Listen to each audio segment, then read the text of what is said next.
Producer first Hindi film है और ये 90s के बैकड्रॉप पे है।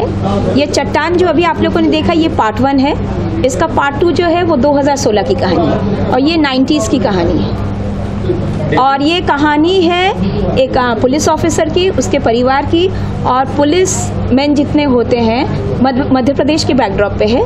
तो पुलिस वाले अपने ड्यूटी के साथ साथ अपने फैमिली को कैसे संभालते हैं, उनके फैमिली में क्या क्या होता है, वो इसका कंटेंट है।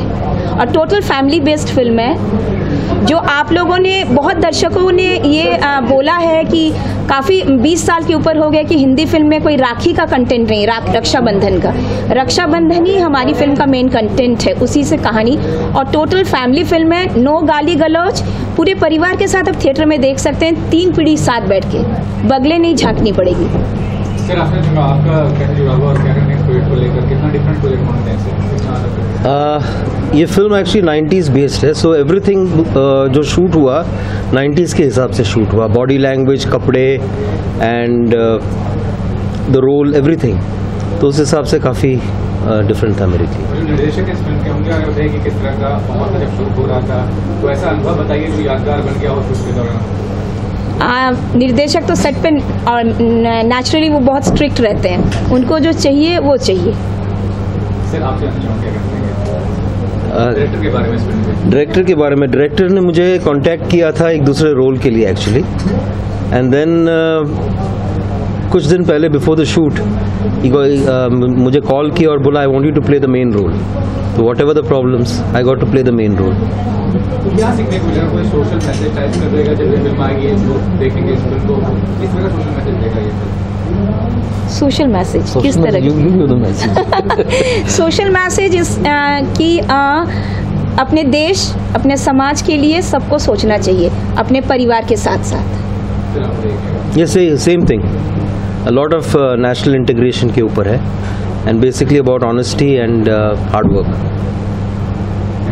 Thank you. Thank you. ये पुलिस के ऊपर स्टोरी है, तो आपको अभी ट्रेलर लॉन्च में शायद आप नहीं आए थे, पता नहीं, मोहन तो था। तो ये पुलिस के ऊपर स्टोरी है और ये मध्य प्रदेश के बैकड्रॉप में कहानी है, कहानी मध्य प्रदेश के बैकड्रॉप में।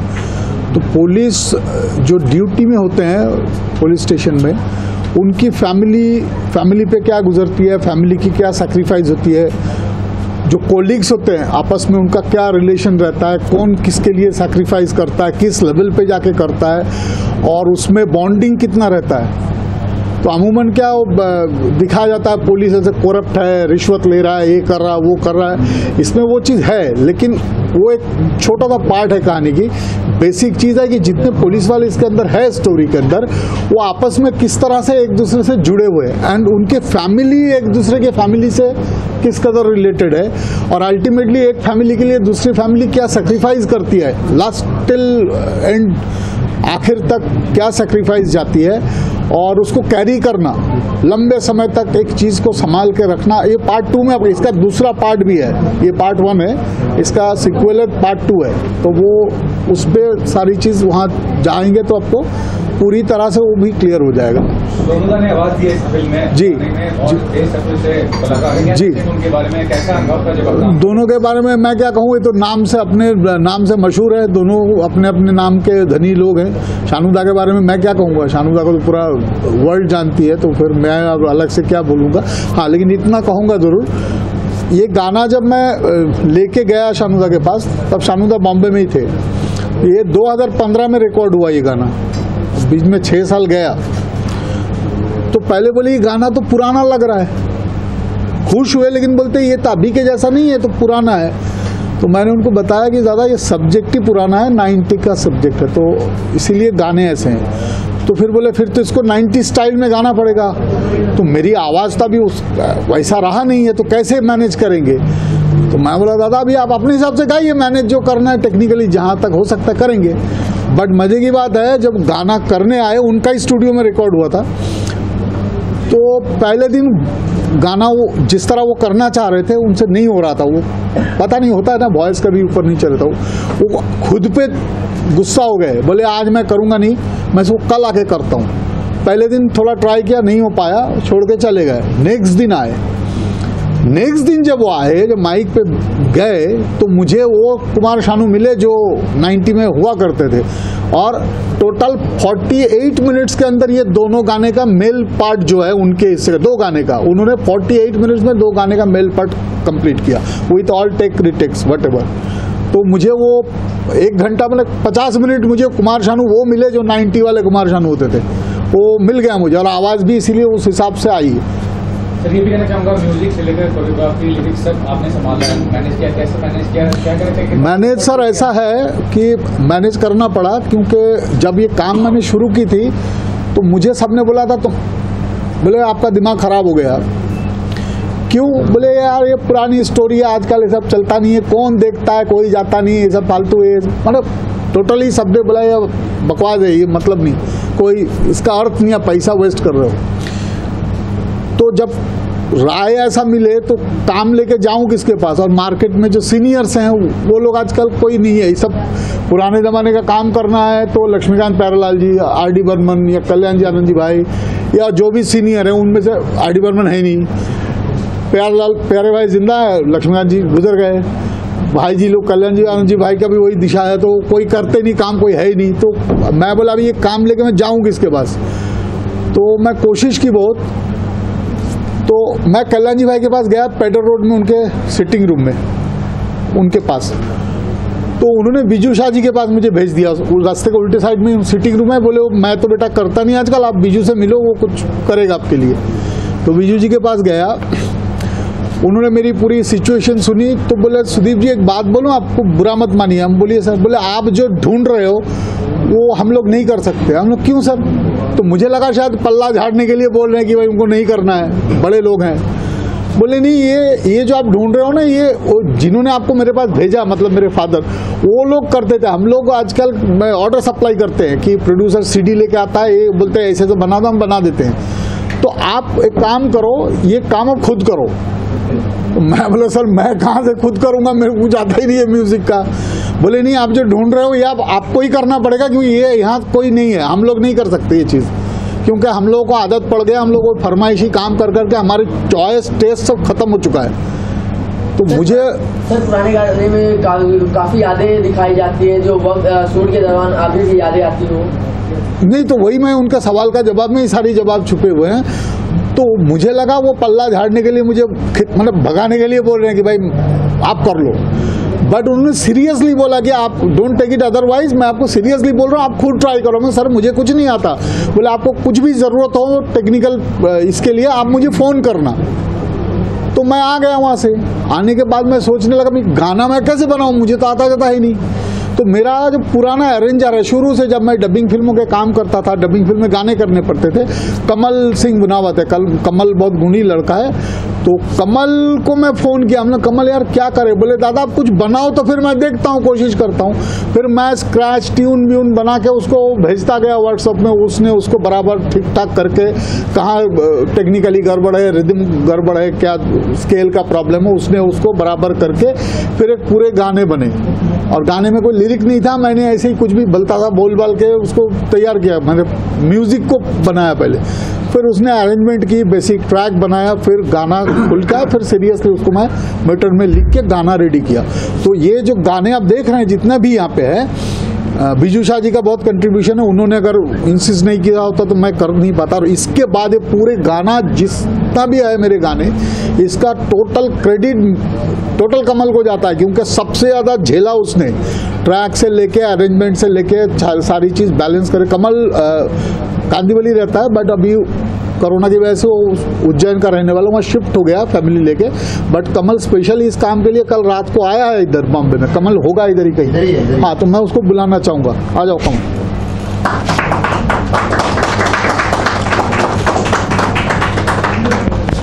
ये कमल है, ये बहुत गुणी लड़का है, और इनके पिताजी बहुत मशहूर म्यूजिशियन है। नाम बताओ उनका? मोहन सिंह जी। जो ये बताइए, जो सपोर्ट मिला है सर से जी, क्या खास आपको नजर आएंगे प्रोजेक्ट में? आप क्या कहना चाहेंगे? जैसे फिल्म बनी वैसे इनके गाने भी हैं, और गाने का तरीका भी वैसा ही जो 90s का था। और मैंने भी कोशिश वही की कि 90s में जैसे गाने होते थे वैसे ही उसका अरेंजमेंट भी हो, वैसा ही सब कुछ हो। तो चुनौती लगी आपको प्रोजेक्ट करने में कि हाँ इस तरह से 90s का वो बस कोशिश की वैसे करने की, तो सर को पसंद आया, बोला हाँ ऐसा ही होना चाहिए। तो कमल का कितना सहयोग से मिला आपको? मुझे वो उसके बिना गाना ही नहीं बनता। तो आपको मैं वही तो बताया पहले कि वो नहीं होता तो, क्योंकि मैं बेसिकली मुझे म्यूजिक का कोई नॉलेज नहीं है। मैं बड़ी मुश्किल से टेढ़ा मेढ़ा करके ट्यून बना लेता हूँ और लिख सकता हूँ, लेकिन उसका जो टेक्निकलिटी है ना, एक गाना बनाना मजाक तो ही नहीं, कौन सा राग, कौन सा लय, कौन सा ताल, कौन सा क्या, वो मुझे को सारे गामा मालूम नहीं। तो वो सारे झमेले इसके कंधे पे रहता है। मैं कहीं बैठा हूँ, दिमाग में आया कुछ बना लिया, उसको भेज दिया, हमने देखिए ये बनाया, क्या करना है। वो फिर बोलता है दादा यहाँ पे सरगम का थोड़ा गड़बड़ है, आप गड़बड़ मतलब मुझे दोष नहीं देता, वो अपनी गुण से उसको कवर करता है। बोले नहीं देता, इसको थोड़ा बेटर करना। मैं समझ जाता हूँ कि मेरी मिस्टेक है कहीं पे, वो मुझे ये नहीं बताता कि आपने गलत किया है, कुछ टेढ़ा मेढ़ा किया है। वो बोलता है कि इसको बेटर करेंगे, करके जो एक्चुअली होना चाहिए वो करके देता है। सर रिलीज प्लान क्या है? रिलीज प्लान 25 फरवरी का था। अभी हैदराबाद हमारे बॉम्बे के डिस्ट्रीब्यूटर और बिहार के डिस्ट्रीब्यूटर प्रवीण जी आए थे, तो बिहार में तो सिनेमा हॉल बंद है बता रहे हैं, दिल्ली में बंद है। तो हैदराबाद बोला अभी रुक जा, थोड़ा नॉर्मल होने दे, फिर एक साथ करेंगे प्राइम टेरिटरी इंडिया का जो है, क्योंकि इसका 4 south Indian dub language version भी है। OTT को टारगेट करने ना OTT कोई टारगेट नहीं है, हर हाल में फिल्म थिएटर में पहले आएगी। OTT का कोई लेना देना नहीं, OTT बाद में देखेंगे। ये तो आपको प्रोजेक्ट कंप्लीट हो गया, आगे क्या? इसका पार्ट 2 है, वो भी 70% कंप्लीट है, वो अभी पकड़ूंगा मैं। पार्ट 2 से रिलेटेड बहुत सारे लोग यहाँ आए हुए हैं, सिंगर्स हैं, एक्टर्स हैं, तो उनको अभी आपके सामने लाऊंगा मैं अभी। प्लीज इंट्रोड्यूस करिए। हाँ प्लीज। तो इसको छोड़ूं, फ्री करूं हाँ ठीक है। बच्चे को? बहुत पहले से जुड़े हुए हैं और अच्छा है, एक घर का जैसे रिलेशन है। और सबसे बड़ी बात है, आज मुझे यहाँ पे बुलाया है, इसका बहुत बड़ा हाथ है। क्योंकि बेसिकली क्या होता है ना, पब्लिसिटी डिज़ाइनर को उस तरह से कोई सामने नहीं आते। आज तक आप लोगों ने बहुत फिल्म देख चुके हैं, फिल्म रिलीज होने से पहले पोस्टर आता है, पब्लिसिटी डिज़ाइन छोड़ के कोई चीज़ नहीं आता। लेकिन आज तक आप कोई भी फिल्म का पब्लिसिटी डिज़ाइनर का नाम नहीं जानते होंगे, लेकिन मेन पार्ट है वही। आपको तो फिल्म बाद में दिखेगा, तो पोस्टर पहले दिखता है, लेकिन उस पोस्टर को कौन बनाया किसी को पता नहीं होता। तो सुदीप मुझे आज बुलाया, नहीं दादा, ये तो आप डिजर्व करते हो, होना भी चाहिए। अब मैं छोटा आदमी हूँ, मेरे से जितना हो सके आपको भी तो करना ही चाहिए, जमाने को पता चलना नहीं। बहुत अच्छा इंसान है, सबसे बड़ी बात है, इंसान बहुत अच्छा है। और इसने भी बहुत स्ट्रगल करके इस जगह तक आए, हम लोग भी हम लोग एक साथ स्ट्रगल किया, तब वो भी, उनका भी स्ट्रगल टाइम था, मेरा भी स्ट्रगल टाइम था। तो वही आप पब्लिसिटी डिजाइनर की बात कर रहे हैं या आर्ट डायरेक्टर हो गया? आर्ट डायरेक्टर तो ठीक है, लेकिन पब्लिसिटी डिजाइनर इंडस्ट्री में एक बहुत बड़ा जगह है। आपके फिल्म में कौन हीरो है, कौन हीरोइन है, वो बात की बात है, पहले पोस्टर आता है। आप डिस्ट्रीब्यूटर के पास भी जाएंगे, चैनल के पास भी जाएंगे, पहले पोस्टर दिखना चाहिए। लेकिन उस पोस्टर को किसने बनाया किसी को पता नहीं है। लेकिन आज के टाइम में डिजिटल हो गया सब, तो कितना किसी को पता नहीं है। आप जानते हो शोले का पोस्टर किसने बनाया? नाम जानते हो किसने बनाया? लेकिन शोले इतना बड़ा हिट है, उस पोस्टर को देख के थिएटर में जाते हैं। DDLG का पिक्चर किसने बनाया पोस्टर, आपको पता है? नहीं पता है। तो यही प्रॉब्लम है, इंडस्ट्री का हिस्सा होने के बाद भी हिस्सा नहीं है ये लोग। तो आपको इस चीज़ से शिकायत है, मतलब मीडिया भी उसमें हाईलाइट नहीं करती? ऑब्वियसली ना, इनका तो कहना वो भयंकर है। इनका कहना है कि जो आर्ट डायरेक्शन और जो डिजाइनिंग करते हैं, इनका अलग एक एसोसिएशन होना चाहिए जो उनका इंटरेस्ट देखे। इनका कहना है, बोलता है मेरे पास अगर कोई कभी मेरे पास पावर आया और मैं कुछ कर पाया तो मैं तो सबसे पहले यही काम करूंगा। इनका कहना ये है। तो आज क्या आप खुद से फील कीजिएगा ये चीज़ है आपको? नहीं, ये होना चाहिए। आपके देखिए, आप कोई भी फिल्म इंडस्ट्री में कोई भी फिल्म उठा कर देख लीजिए, आप इंडस्ट्री में हर चीज़ का अवार्ड है। इधर तक VFX जो करता है उनको भी अवार्ड मिलता है, लेकिन एक पब्लिसिटी डिजाइनर को कोई अवार्ड नहीं है, किसी भी प्लेटफॉर्म में नहीं देते। आजकल तो आप लोगों को बोलना चाहिए। आजकल तो मोबाइल में भी डिजाइन बनने लग गया है, सब हर कोई डिजाइनर है अभी। तो आजकल डिजाइन मोबाइल में ही बन रहा है, तो मोबाइल का डिजाइन और प्रॉपर वे में डिजाइन बहुत फर्क होता है उसमें। तो थैंक यू दादा। ये कि ये मेरा जूनियर है, जूनियर इन द सेंस कि जब मैं असिस्टेंट था, मैं गुलजार साहब का असिस्टेंट था, ये प्रकाश मेहरा के असिस्टेंट थे। तो तब से हमारी जो संगत है वो चली आ रही है। उसके बाद मुझे यहाँ फिल्म की मैंने लिबास नसरुद्दीन शाह शबाना आज़मी के साथ, ज़रा सी ज़िंदगी कमल हसन के साथ, के बालचंद्र जिसके डायरेक्टर थे, और उसके बाद अंकुश आई। उसके बाद अंगूर में एक छोटा सा रोल था संजीव कुमार के साथ। मृणाल सेन, मृणालदा का नाम सुना है? मृणाल सेन का नाम, मृणालदा मुझे कलकत्ते ले गए और वहाँ से मुझे लौट के आना नहीं पड़ा, बिकॉज मैंने कुछ 8 फिल्में साइन की एक हफ्ते में बंगाली। उसके बाद मैंने 117 फिल्म बतौर हीरो के बंगाली की, गाने गाए, मेरे 13 एल्बम्स हैं।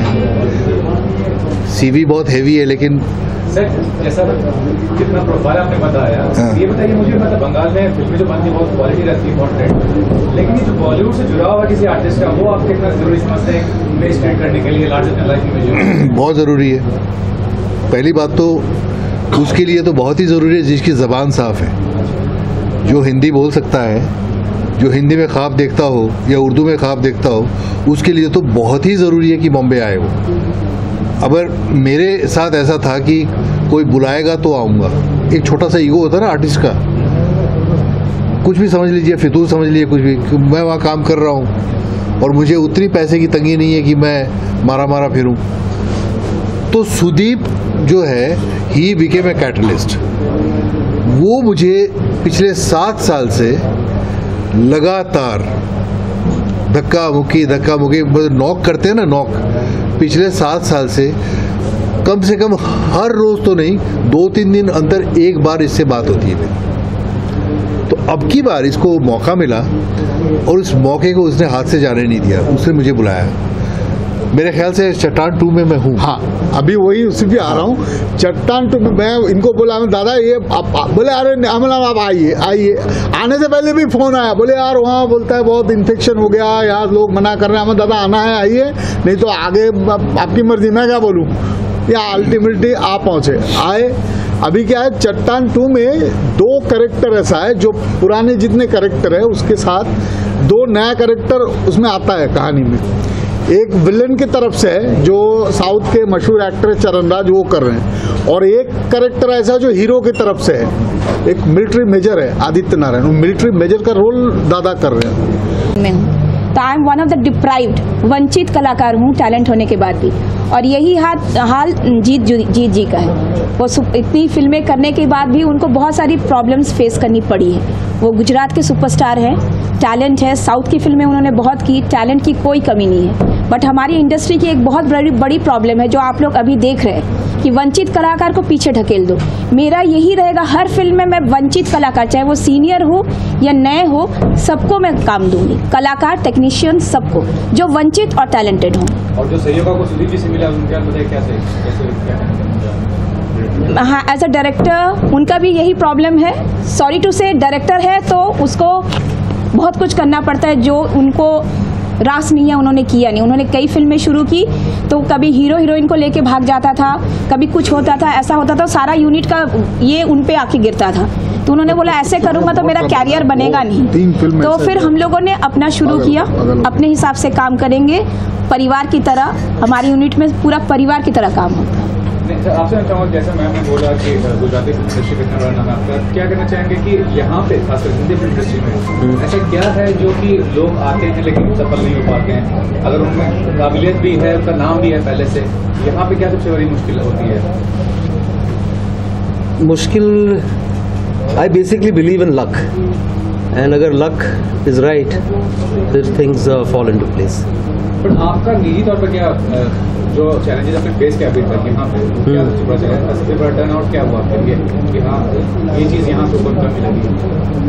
जो कहते हैं वो क्या नजर? ना, मैं बेसिकली लक में बिलीव करता हूँ, एंड आई फील दैट अगर एक चीज़ क्लिक होती है तो हो जाती है, बस वही है। नेपोटिज्म की बात होती है, भाई भतीजावाद? नहीं, वो सब नेपोटिज्म मैंने कभी फेस नहीं किया। जब मैं 90s में आई थी, मुझे नेपोटिज्म नहीं मिला। मैं रांची जैसे छोटे शहर से आई थी, तो मुझे नेपोटिज्म नहीं हुआ। उस समय मेरे को सारे बड़े प्रोड्यूसर्स ने साइन किए थे, और वो फिल्में बाद में लोगों ने किया। मेरे टाइम की जितनी भी हीरोइंस थी, दिव्या भारती हो, ममता कुलकर्णी हो, और मैंने नहीं किया, मैंने छोड़ दिया जो कंडीशंस थे। तो मुझे ये कहा गया था कि आप पागल हो जाओगे, आप फ्रस्ट्रेटेड हो जाओगे, लेकिन आज के टाइम पे दोनों नहीं है, मैं हूँ। और ये पसंद आप बताइए, आप क्या कहते हैं कि यहाँ एक लॉबी चलता है, 4-5 बड़े प्रोड्यूसर्स हैं, उनसे अगर जुड़ता है कोई इंसान तभी उसका बड़ा नाम होता है, जो हर्ष की बात ले लें या नहीं, ऐसा कुछ नहीं। बॉलीवुड में काउंट नहीं करता। Bollywood is a big place, वहाँ पे आप अपनी मर्जी से नहीं जा सकते। बॉलीवुड आपको अगर एंट्री देगी तो आप वहाँ घुस सकते हैं, और नहीं तो नहीं। तो जहाँ पे एंट्री अपनी मर्जी से ना हो वहाँ घुसने की कोशिश करना बेकार है। तो बेहतर है हम लोग हिंदी फिल्म बनाने वाले, मैं तो हिंदी फिल्म इंडस्ट्री बोलता हूँ, तो वहाँ पे जिस सेक्शन में हमारा चलना फिरना ठीक ठाक है, स्मूथ है, हम उसी सेक्टर में रहते हैं, उसी दायरे के अंदर जो कलाकार, जो टेक्नीशियन, जो भी इंफ्रास्ट्रक्चर है उसमें काम करते हैं, बहुत खुश रहते हैं। बॉलीवुड से हमारा कोई कोई चाहत नहीं है कि बॉलीवुड में जाके घुसना है, क्योंकि वो क्या, वो एक कैसा मालूम, सुपरफिशियल लॉ, वो अजब टाइप का चीज़ है। वो उसमें जाना सबके बस की रोग नहीं है, और उसमें जाने में उसके अंदर जाना है तो आपके अपनी मर्जी से कुछ नहीं होता है। वहाँ अलग तरह का टेस्ट है, वो टेस्ट से गुजर के आपको वहाँ घुसना पड़ता है। तो भाई अभी अब बहुत स्ट्रगल हो गया लाइफ में, अब इम्तिहान जो देना है काम के साथ देंगे, अभी अलग जगह घुसने की प्रयास अब नहीं करना है। तो इंडिपेंडेंट फिल्म मेकर को कोई सपोर्ट करने वाला वो करते नहीं ना, नहीं हमारे बहुत डिस्ट्रीब्यूटर हैं, देखे ना अब 2 आए हुए थे, तो पुराने लोग आज भी हैं जो सिंगल स्क्रीन चलाया करते थे एकदम, आज भी हैं। वो लोग बैठ गए क्योंकि उनके साथ कोई माई बाप नहीं है, उनको फिल्म कोई देता नहीं है। बड़े सब लॉबी सेट है, कॉर्पोरेट है, तो वो 1500, 3000, 5000 स्क्रीन वो फोन पे बुक हो जाता है। अभी ऐसा चल है, आपको पता है कि नहीं मालूम नहीं, कोई कॉर्पोरेट वर्ल्ड आप लोगों में से किसको पता है कि नहीं मालूम नहीं, अब जानकारी ले लीजिए। आप अगर फिल्म बिना देखे लेंगे तो उसका प्राइस एक रहता है। अगर किसी डिस्ट्रीब्यूटर ने बोल दिया किसी टेरिटरी का कि भाई मुझे फिल्म देखना है, तो कॉर्पोरेट वाले पहला जवाब ये देता है, फिल्म आप बेशक देखिए, 20 से 25 लाख एक्स्ट्रा लगेगा, फिल्म देख रहे हैं उसके लिए। उसके बाद आप ले ना लो अपनी मर्जी। आप समझ रहे हैं, फिल्म देख के लेंगे तो 25 लाख एक्स्ट्रा देना